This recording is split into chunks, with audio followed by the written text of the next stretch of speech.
মন্দিরটা বাইরে থেকে দেখে কিন্তু খুবই সুন্দর লাগছে। এটা হচ্ছে রামরাজ মন্দির।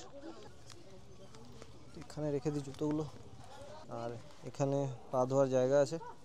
এই গেটটা দিয়ে আমি ঢুকলাম, এটা মেন মন্দিরটা। আর এই দিকগুলো মন্দিরের ভেতরে সুন্দর বেশ মন্দিরটা, এখানে কিন্তু ভালো ফটো আসবে।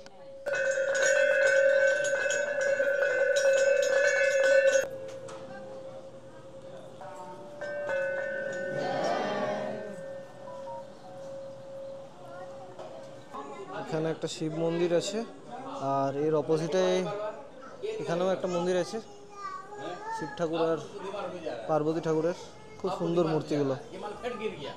এইখানেও একটা হনুমানজির মূর্তি আছে, আর এইখানেও একটা হনুমানজির মূর্তি আছে। এই মূর্তিটাও খুব সুন্দর দেখতে। এইখানে একটা গণেশ ঠাকুরের মূর্তি আছে, আর এটা দিয়ে সোজা গেলে আরও একটা মূর্তি আছে ওখানে, ওটাও আমি তোমাদেরকে দেখাচ্ছি।